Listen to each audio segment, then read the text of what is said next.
The Galactic Council chamber hummed with the low-frequency translator devices that allowed dozens of alien species to communicate simultaneously.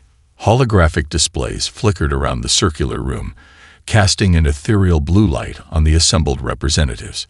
Jack Rodriguez sat near the end of the human delegation's row, his dark brown skin and carefully maintained diplomatic suit a stark contrast to the more exotic beings surrounding him. He had been listening to the trade negotiations for hours, his fingers tracing idle patterns on his datapad. The Zorn Empire's current crisis was nothing new. Another territorial dispute, another set of economic sanctions, another round of posturing that would ultimately resolve little. Jack had seen dozens of these meetings, each blending into the next like watercolors running together. Today was different. Kane Vorax of the Zorn Empire stood at the central podium, his scaled body shifting colors in waves of deep crimson and muted purple, a biological tell of extreme emotional turbulence that no translator could fully capture.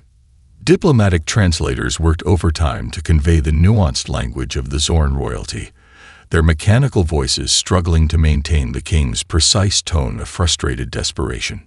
The matter of the royal lineage, Kane Vorax began, his voice a low rumble that seemed to vibrate through the chamber, requires an immediate and unconventional resolution. Jack noticed the subtle shifts in the room. Alien delegates from 100 different worlds leaned forward, their various sensory appendages twitching with anticipation. Diplomatic meetings were rarely this interesting. Princess Kira stood several meters behind her father, positioned precisely where royal protocol demanded.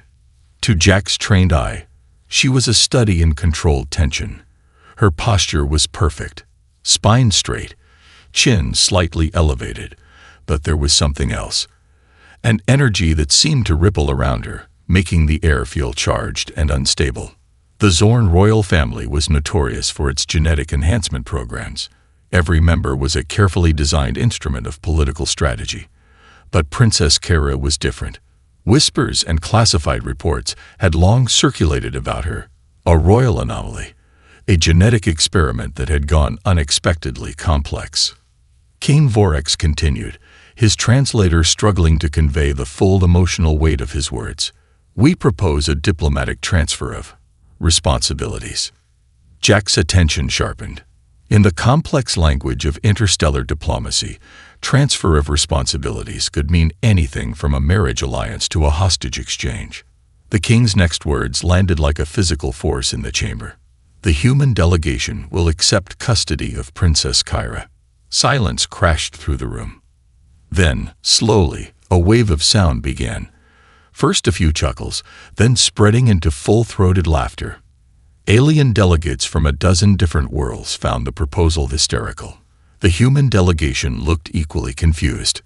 Jack Rodriguez maintained his professional composure, but internally, his mind raced. Custody of a Zorn royal princess. This was unprecedented. The Zorn were known for their rigid family structures, their intense pride in royal lineage. To simply give away a princess. Princess Kira remained motionless, but Jack noticed something else. A subtle energy seemed to pulse around her. Electronic displays near her flickered. The small communication devices of nearby delegates sparked momentarily. Kane Vorax's color shifted again, now a complex pattern of resignation, and something else. Anticipation. Relief. The nuances of Zorn emotional displays were notoriously difficult to read. The princess requires a diplomatic environment that can manage her unique capabilities, the king explained. The underlying message was clear to those who knew how to listen. She was a problem they wanted to offload. The laughter continued. Delegates from the Centauri Confederacy wiped tears from multiple eyes. The Rigelian representatives clicked their exoskeletal appendages in what passed for amusement in their culture. Jack Rodriguez remained perfectly still. He had a feeling that nobody in this room understood what was truly happening. Nobody except perhaps the princess herself, who had not moved a single muscle, but whose very presence seemed to make the air itself feel alive with potential. This was more than a diplomatic transfer. This was the beginning of something none of them could yet comprehend. The transport vessel's diplomatic quarters were a study in controlled discomfort. Jack Rodriguez sat across from Princess Kyra, carefully maintaining a neutral expression while simultaneously trying to assess the extraordinary being before him. The official transfer documents lay between them, a formality that seemed laughably inadequate given the circumstances. Kyra hadn't spoken a word since leaving the Galactic Council chamber. Her presence was a physical force, making the advanced climate-controlled environment feel charged and unpredictable. Twice already, Jack had noticed his data pad's screen flickering, and the room's ambient lighting pulsed subtly with each of her barely perceptible movements. "I understand this is an unusual situation," Jack began, choosing his words with the precision of a seasoned diplomat. A spark jumped between two nearby communication panels. The princess didn't move, but her eyes, an impossible shade of silver with fractal-like patterns that seemed to shift when directly observed, locked onto Jack. The briefing documents had been frustratingly vague.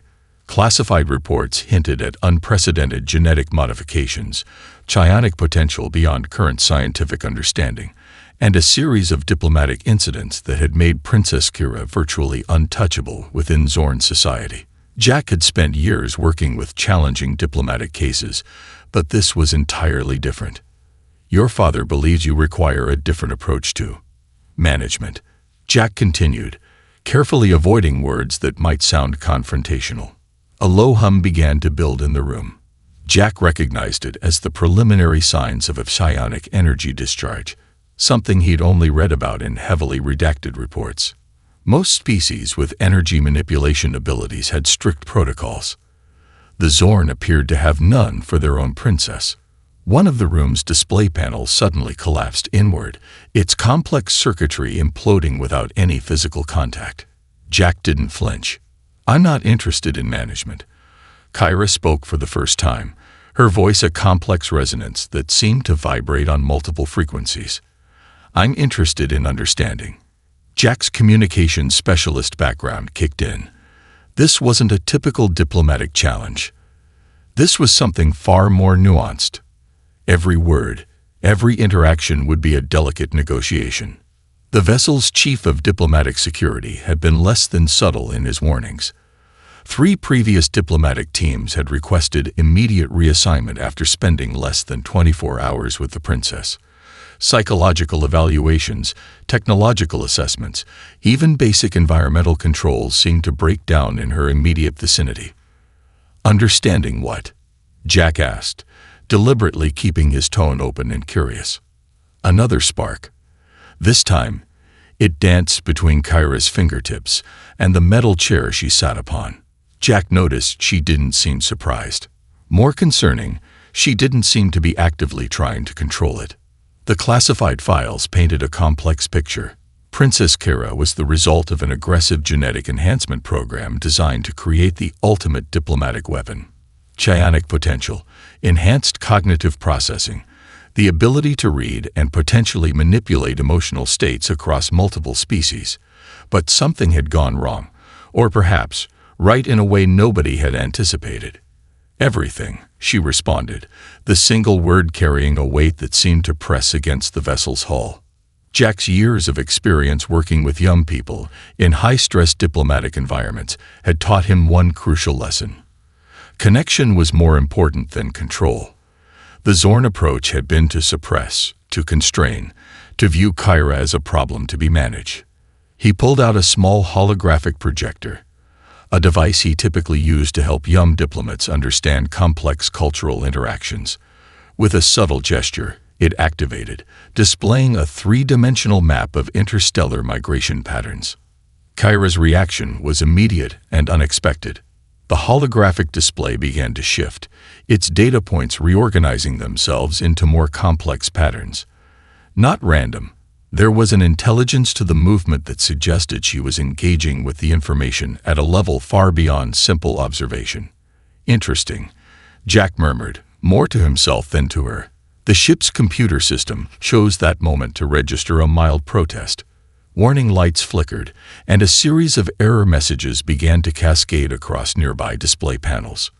To anyone else, It would have looked like a critical system failure. To Jack, it looked like the beginning of a conversation. Princess Kira was not a problem to be solved. She was a complex system waiting to be understood. As if in response to his unspoken thought, the energy in the room settled. The sparks diminished. The computer systems stabilized. Their journey had only just begun. The meditation chamber Jack had prepared was unlike any diplomatic space Kira had encountered. Instead of the sterile geometric designs typical of Zorn royal environments, this room embraced organic complexity. Soft lighting shifted like bioluminescent patterns, adaptive surfaces that seemed to breathe rather than simply exist. "I'm not here to control you," Jack explained, arranging a series of objects on a circular mat. "I want to help you understand yourself." Kira watched with a mixture of skepticism and curiosity. The objects were seemingly random: a small water fountain, several stones of different textures, a holographic projection device, and what appeared to be a traditional Earth meditation bell. Her previous handlers had approached her as a problem to be contained. Psychological dampeners, energy suppressors, isolation chambers. She knew them all too well. This was different. Jack began by explaining the concept of mindfulness, an Earth practice that predated most of their current technological understanding. "It's not about stopping your abilities," he said, "but about understanding the connection between your internal state and the energy around you." The first exercise seemed absurdly simple. Jack asked her to sit and observe the water fountain, focusing on the way water moved. Each droplet created ripples, interactions that were both predictable and infinitely complex. "Your abilities are like water," Jack explained. "They flow. They interact. They can be destructive or nurturing, depending on how they're guided." Kira had heard countless explanations about her condition before. Zorn scientists had treated her like a malfunctioning weapon system. Diplomatic experts saw her as an unstable variable to be managed. But Jack's approach was fundamentally different. He didn't flinch when the room's ambient electronics began to pulse with her emotional state. Instead, he continued speaking, his voice a steady anchor. "Most species try to fight their internal energy," Jack continued. "The Zorn approach has been about suppression. But suppression creates pressure, and pressure, eventually, finds a way to release." The water fountain began to respond to her presence. Droplets hung suspended in midair, creating intricate geometric patterns that defied known physics. Jack simply observed, his breathing steady, his posture relaxed. "Tell me about the first time you realized you were different," he said, not as a demand, but as a gentle invitation. Kira's memory surfaced. She was 5 when the first incident occurred, a diplomatic gathering where her emotional response had caused every communication device to simultaneously short-circuit. The fear in her parents' eyes, the hushed conversations, the gradual process of isolation. The suspended water droplets began to create complex mandala-like patterns, each movement a visual representation of her internal emotional landscape. Jack didn't take notes. He didn't analyze. He simply listened. "Energy is information," he explained. "Your abilities aren't a malfunction. They're a form of communication most species haven't learned to understand." The meditation chamber's adaptive surfaces began to respond. Soft bioluminescent patterns emerged, matching the water droplets' complex dance. Technology and energy entering into a dialogue, rather than a conflict. Kira realized something profound was happening.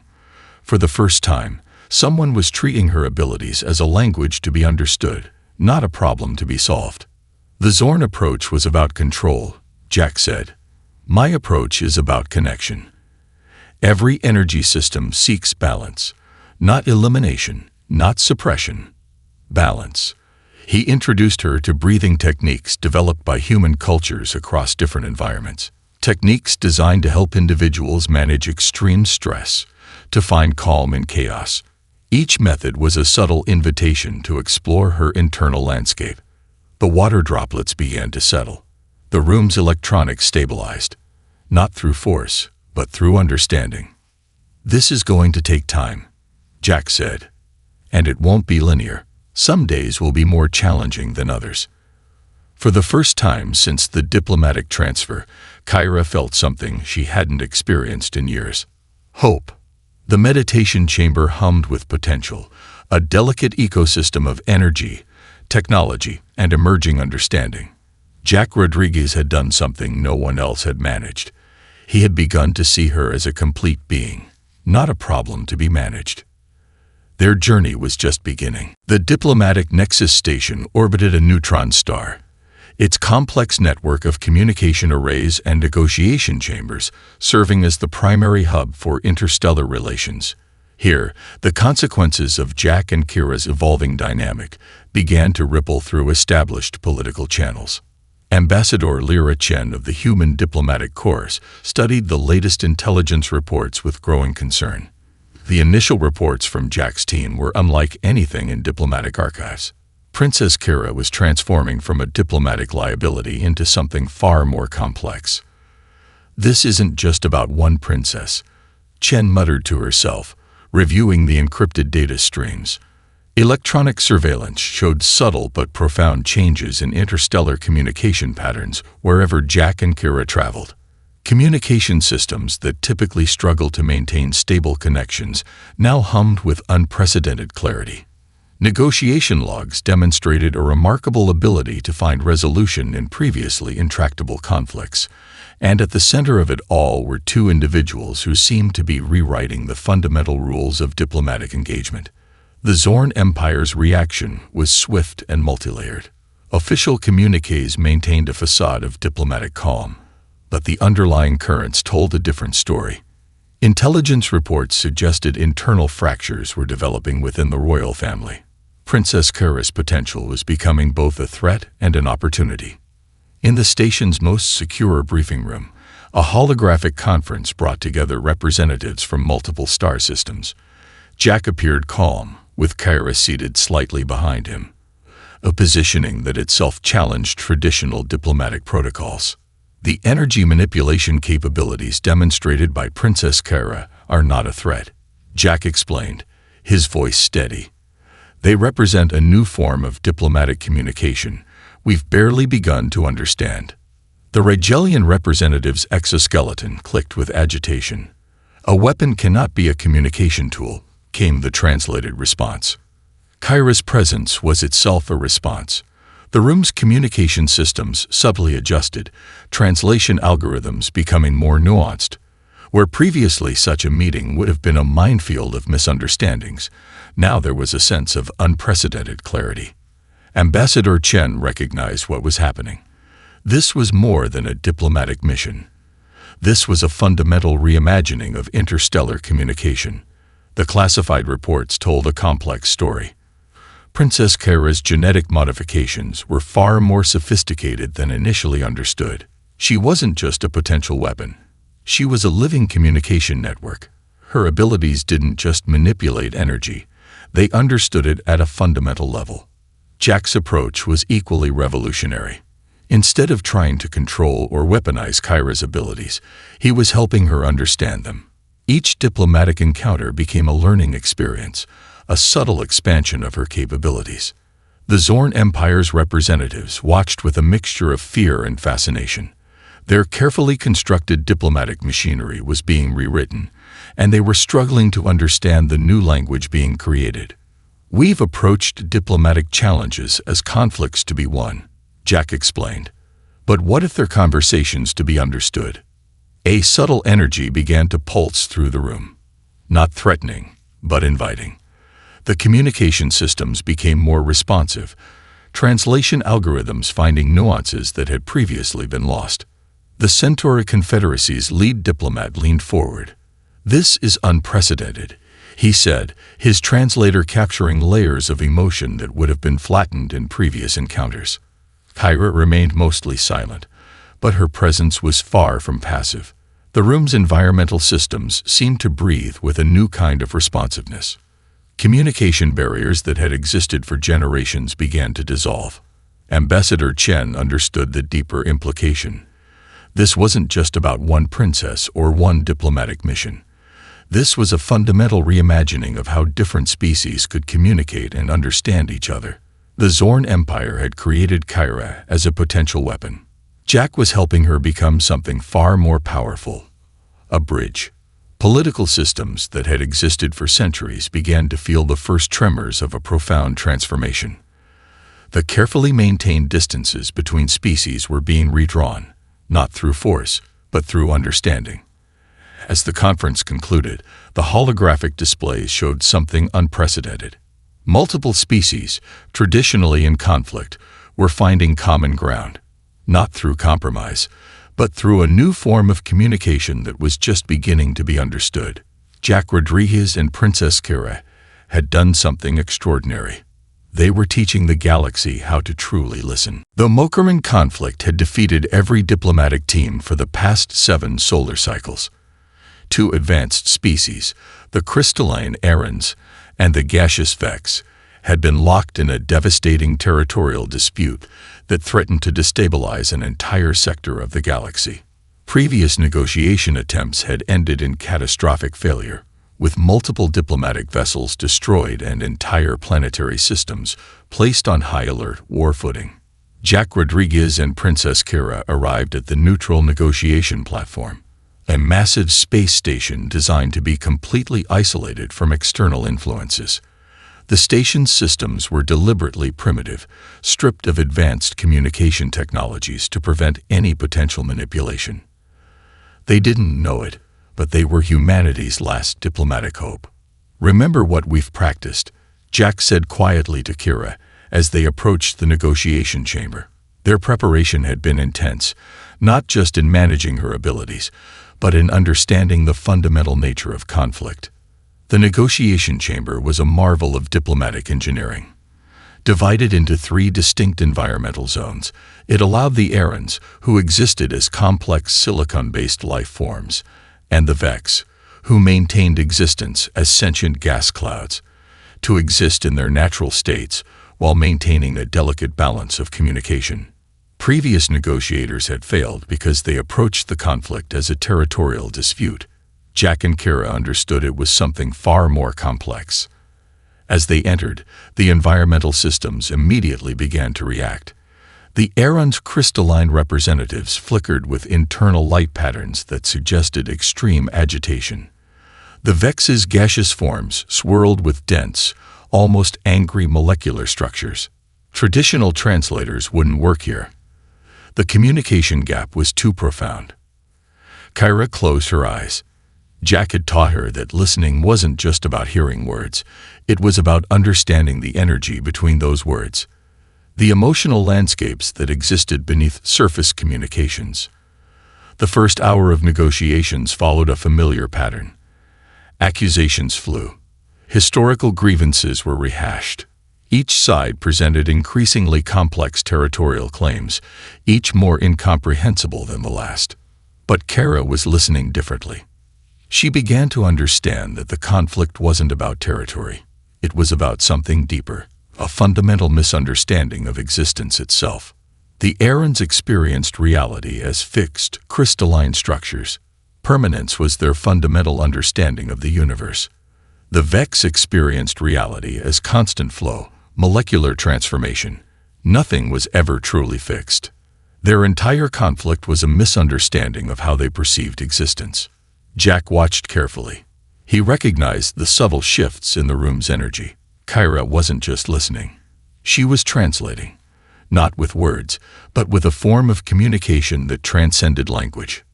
Subtle energy patterns began to emerge. The station's primitive systems started to respond in ways they weren't designed to do. Communication channels that had been dead for years began to pulse with new potential.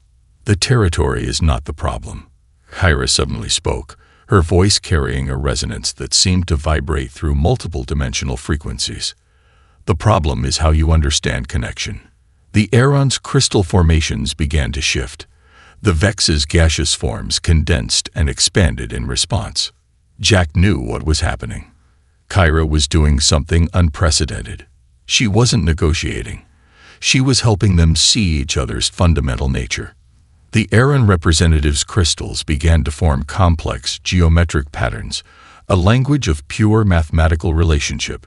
The Vex responded by creating molecular structures that demonstrated flow and adaptability.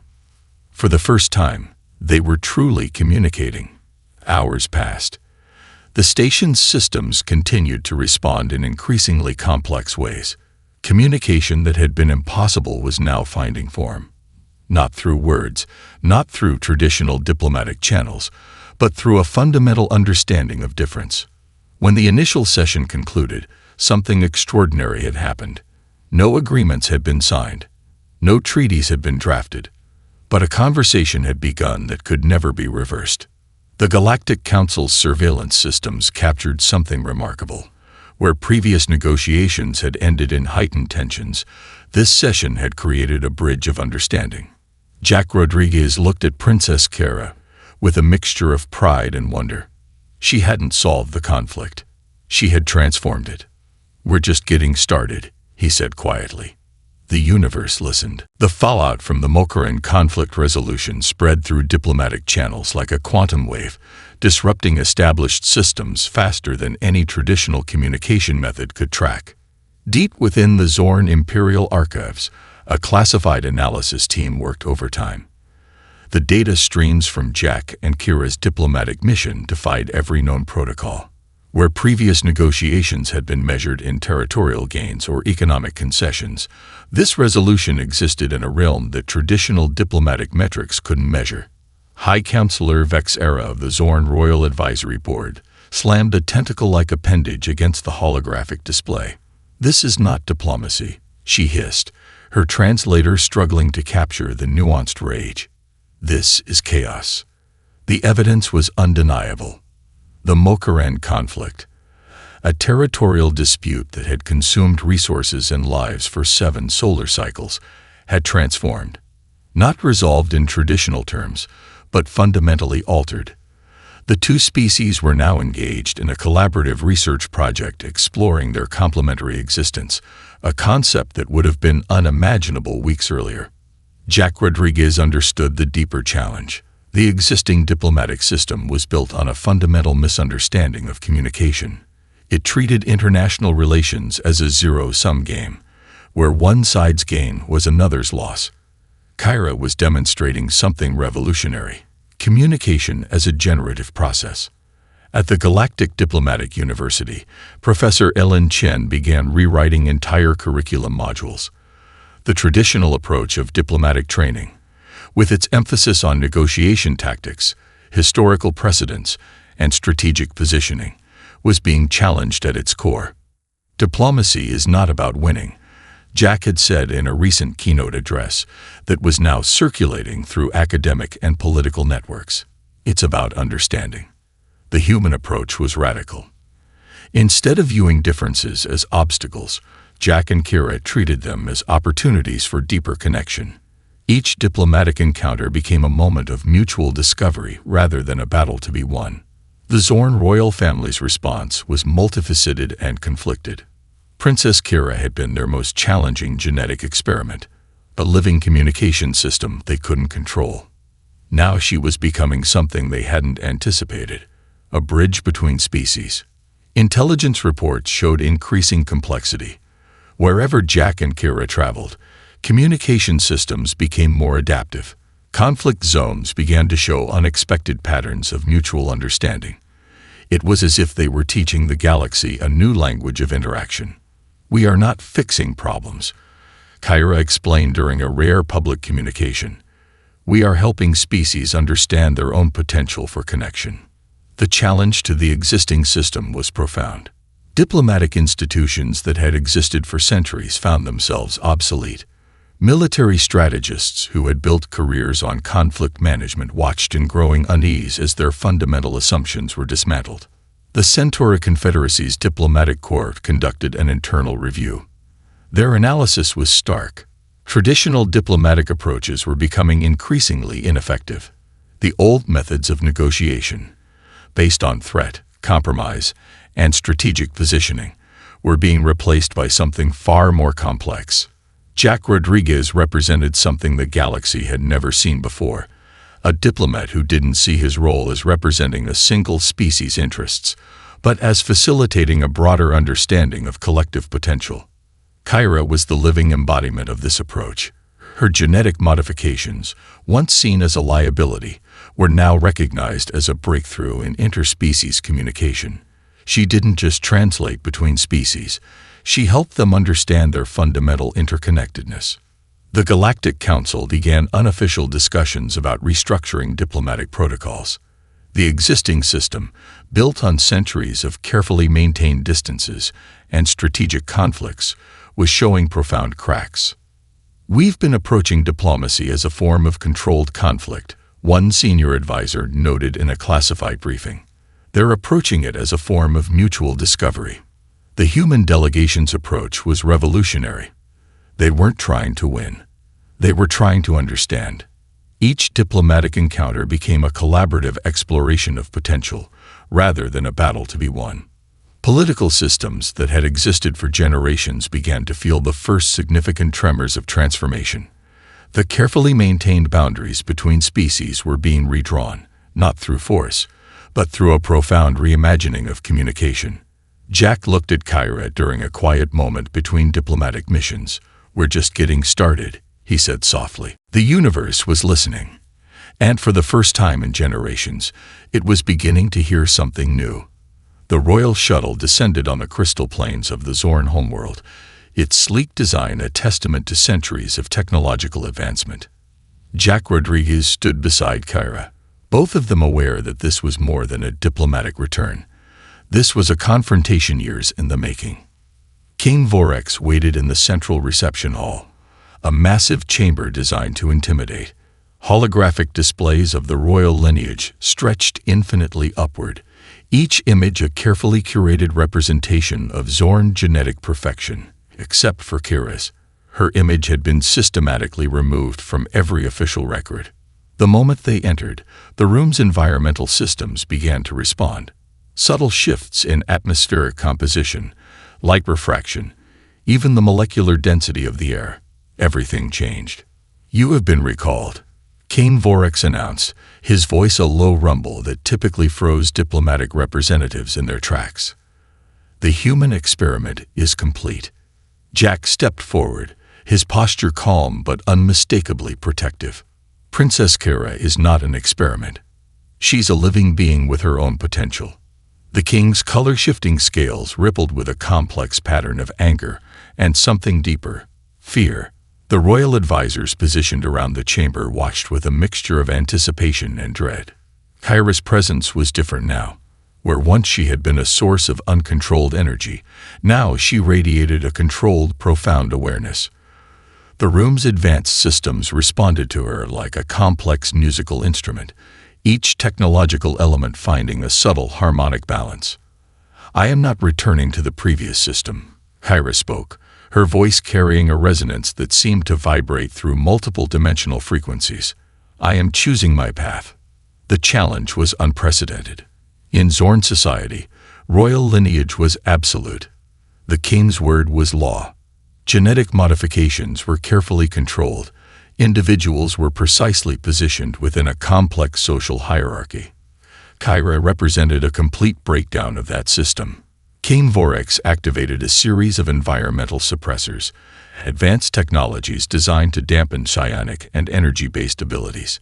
In previous encounters, these systems would have immediately isolated and contained Kyra.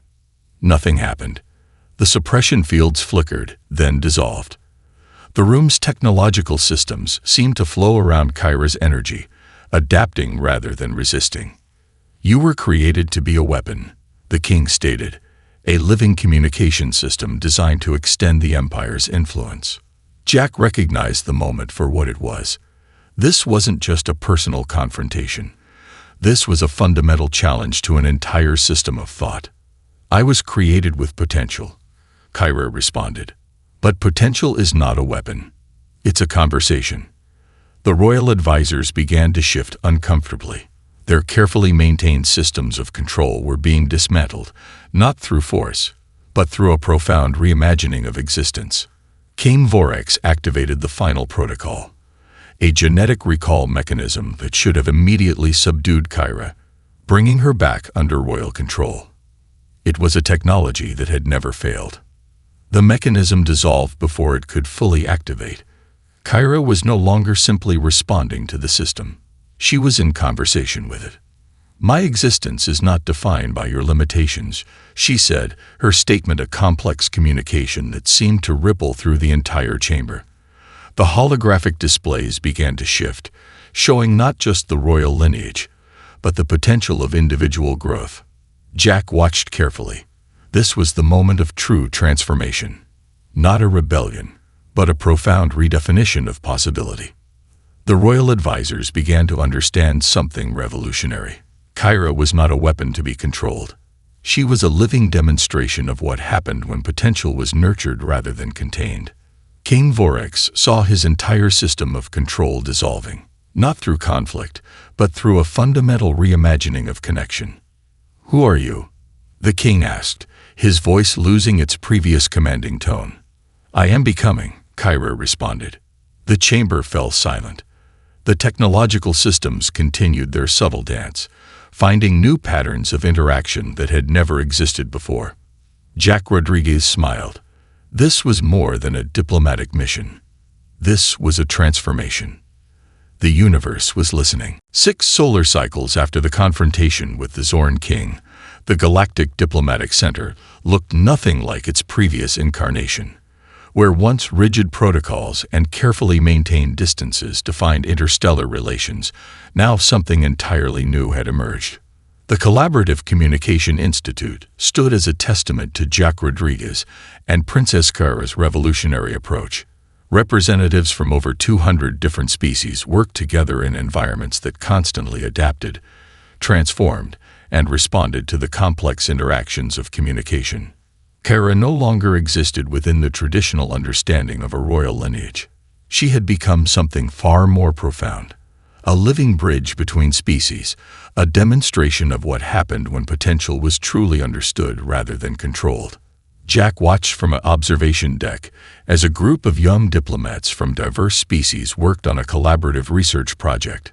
Their communication systems moved beyond traditional language, creating new forms of understanding that defied previous diplomatic limitations. "We're not just solving conflicts," Kyra explained during a keynote address that was simultaneously translated across multiple dimensional frequencies. "We're creating new ways of existing together." The transformation had been subtle yet profound. Military budgets across multiple star systems had been dramatically reduced. Conflict zones that had existed for generations were now sites of collaborative research. The very concept of territorial dispute was being reimagined. The Zorn Empire had undergone its most significant transformation. Their genetic modification programs, once focused on creating controlled weapons, now explored individual potential. Princess Kyra was no longer an anomaly to be contained, but a model of what was possible when individual growth was supported. Jack reflected on their journey. It had never been about defeating a system, but about demonstrating a different approach to understanding. The Mokaran conflict, once a seemingly impossible territorial dispute, had become a groundbreaking research initiative, exploring the complementary nature of different species' existential experiences. The Arons and Vex, once bitter enemies, now collaborated on understanding the fundamental nature of communication across different forms of existence. Diplomacy is not about agreement, Jack often told new diplomatic trainees. It's about understanding the potential of connection. The Galactic Council, once a rigid structure of competing interests, had transformed into a dynamic network of mutual exploration. Traditional power structures had dissolved, replaced by collaborative systems that prioritized mutual understanding over individual advantage. Kyra's genetic modifications, once seen as a liability, were now recognized as a breakthrough in interspecies communication. She didn't just translate between species, she helped them understand their fundamental interconnectedness. A young diplomatic trainee approached Jack, her multispectral communication device humming with potential. "Is it true," she asked, "that diplomacy used to be about winning?" Jack smiled. The very concept seemed archaic now. The Collaborative Communication Institute was more than an academic center. It was a living demonstration of a new approach to existence. Environmental systems responded to the emotional and intellectual interactions of its inhabitants. Communication was no longer about transmitting information, but about creating mutual understanding. Kyra joined Jack, her presence subtly shifting the room's energy. Where once she would have caused technological disruptions, now she created harmony. "We're just getting started," she said, echoing the words Jack had spoken to her years ago. The universe listened. Representatives from species that had never previously been able to communicate now worked on joint research projects. The boundaries between scientific disciplines, between species, between ways of understanding reality, all were becoming more fluid. Jack and Kira had done something extraordinary. They hadn't conquered a system. They had demonstrated a completely different way of existing. As the son of a distant system set behind the Collaborative Communication Institute, casting complex prismatic patterns across its adaptive surfaces, Jack understood that their journey was about something far more profound than diplomacy. It was about potential. It was about connection. It was about understanding that the most powerful form of communication is the willingness to truly listen.